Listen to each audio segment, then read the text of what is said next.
Being an OBGYN, I have heard some of the craziest myths, whether it's social media, from my patients in the office, just random people asking me, is this true, blah, blah, blah. So today, I'm gonna talk to you about 10 myths that I've heard as an OBGYN, and I'm gonna explain to you why they're not real. If you don't know me, I am Dr. Allie. I'm an OBGYN. Welcome to my YouTube channel. Before in my YouTube videos, I'd always wear a white coat or scrubs, and now I'm having a lot more fun with it. Now I'm sharing a lot more as I am currently pregnant. I'm 27 weeks, a little bit more chilled out, and I don't know, I'm having so much fun on YouTube. So thank you so much for being here, and I hope you enjoyed today's video.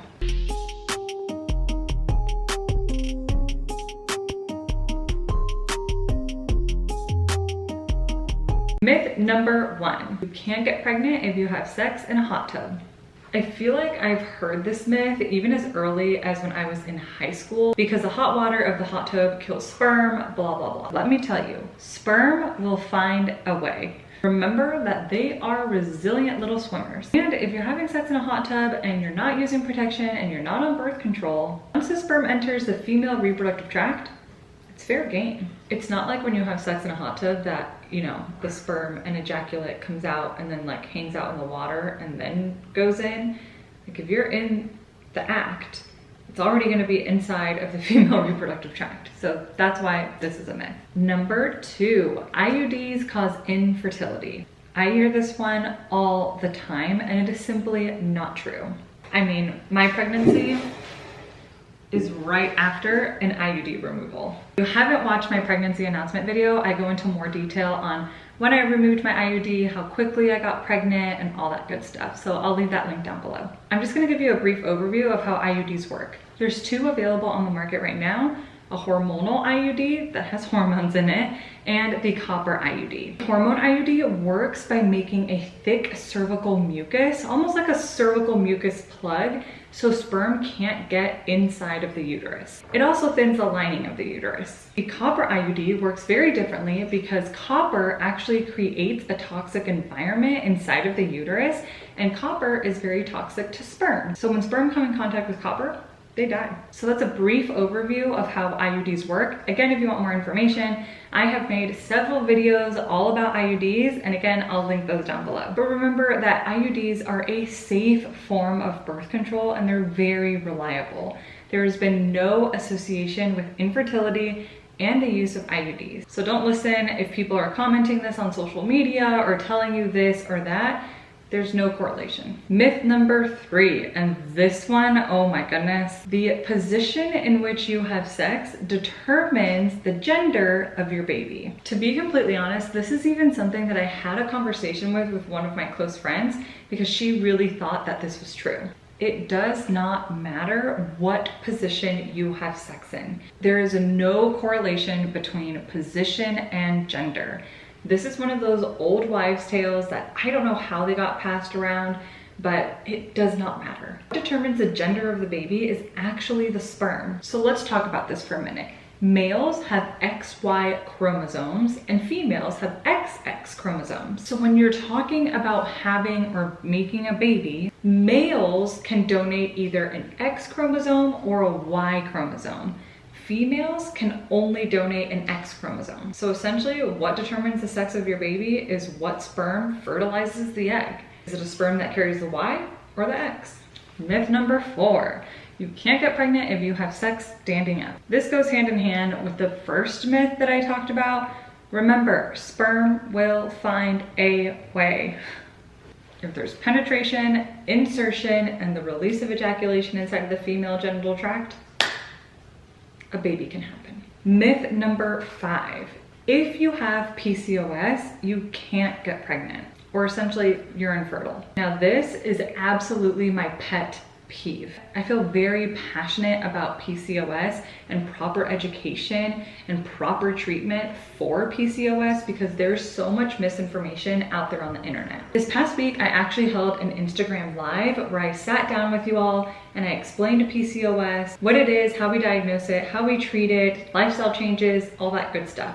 That is saved over on my Instagram, so make sure you check it out if you want more info. Now, I see so many patients with a diagnosis of PCOS who come and see me in the office who are then crying in front of me because their previous doctor told them that because of their PCOS, they will never be able to have a baby. Listen, no one should ever be telling you that you cannot have a baby.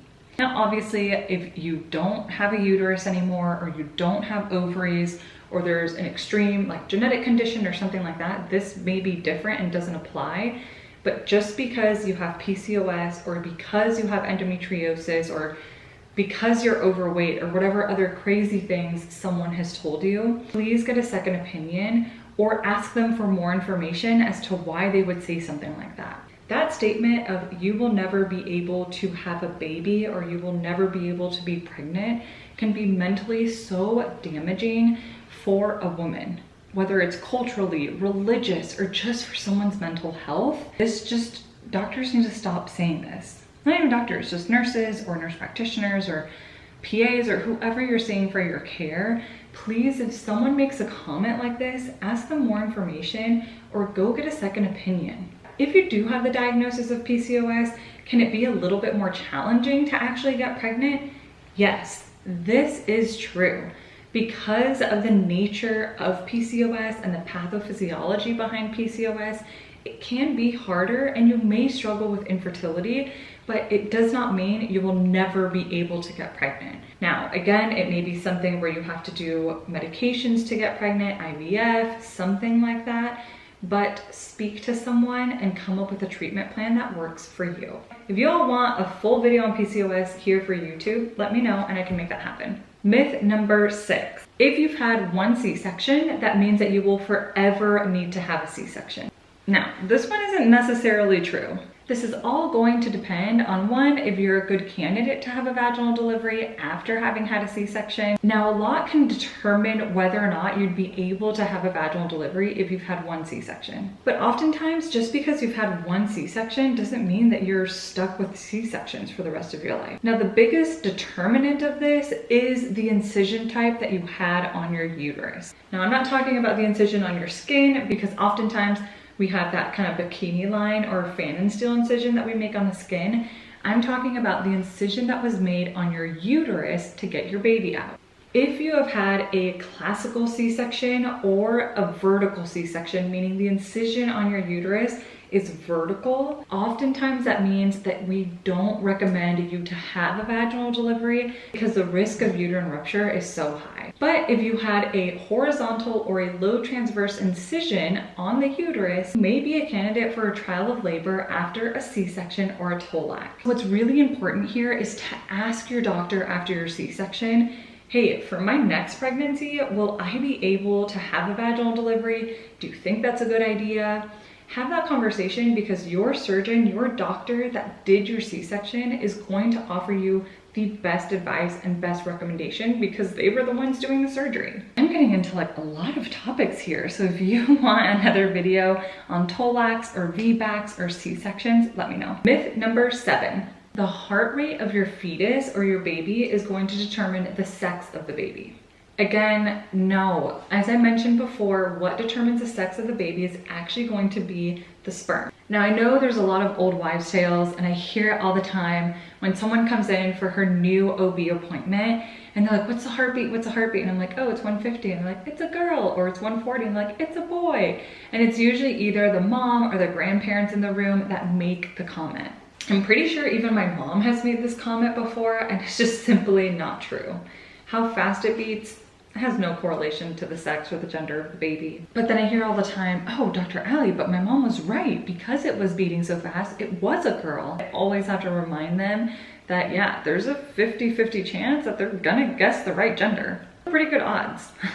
Myth number 8, you can balance your hormones with drinking a smoothie. I hear this a lot on social media, and I've actually heard it probably 2 or 3 times with actual patients in my office, where they showed me this blog or this website where they can order this smoothie or like a packet that you mix with water and you drink it every morning, and it's actually going to help you balance your hormones. Please don't fall for this. This is a scam. There is not going to be a little magical smoothie or a magical packet of greens or anything like that that is going to balance your hormones.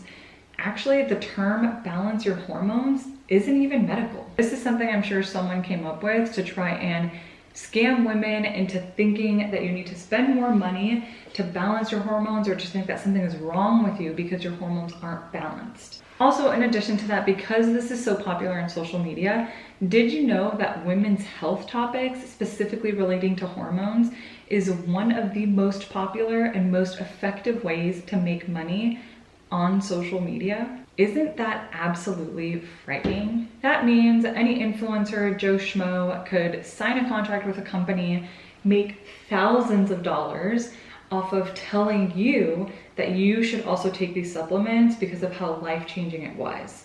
This is some of the dangers that is associated with social media, so please be careful, vet your sources. It's scary because these are not medical professionals or people who have gone to school for this that are oftentimes pushing these products and scamming people for it, and that's just not ethical, and that doesn't sit well with me. Also, this coined term of balanced hormones is just, it's just irritating, because hormones are not going to be balanced. Hormones fluctuate throughout our body, sometimes hour to hour, so we don't ever want them to be balanced. Hormones work healthy by increasing and decreasing throughout the day, while we sleep, when we wake up. So to think that we need to be in this like balanced state is actually not true. Again, I can make a video entirely about this, so let me know. There's also recently a really good article that came out talking about this, so I'll leave it linked down below. The article focuses on how it's unnecessary to actually balance your hormones. Myth number 9. If you have sex during pregnancy, your baby can feel everything. Now this is kind of a funnier one to me because I hear this all the time. But a lot of partners are actually scared to have sex with their wives or their partners during pregnancy because they're scared that they're going to hurt the baby, poke the baby in some way. This is simply just not true. That baby is very well protected in the uterus, amniotic sac, and the cervix. And remember that the uterus is a muscle. This baby is very well protected. There's no size big enough that would ever hurt the baby. And the last myth, myth number 10. You can't get pregnant if you have sex while on your period. Now listen, it would be very, very rare for you to get pregnant if you have sex while you're on your period, but it's still possible. I'm talking about the people who are currently not on birth control. If you are on birth control and you're in that bleeding week or your period week, you are still protected. This is referring to someone who's not on birth control. But listen, sometimes if you're not tracking your ovulation, there have been some women known to ovulate throughout their period. Again, it would be very, very rare, but it's possible. And I've had patients that got pregnant as a result of it. So stay safe. All right, that's gonna be it. Please let me know in the comments if you've heard any other myths or you have any other questions. I'm happy to make a part 2. Or maybe you want me to talk about a certain topic a little bit more, like I mentioned, PCOS or maybe VBACs. So let me know in the comments. All right, you all, I am off to actually go have lunch with a friend, but I hope you guys have an amazing week. Thank you so, so much for all of your support. I have been having so much fun on YouTube this year, and it's all thanks to you guys. Thanks for being here. Thanks for subscribing. I will see you in my next video next Sunday. I hope you guys have a good week. I love you. Bye.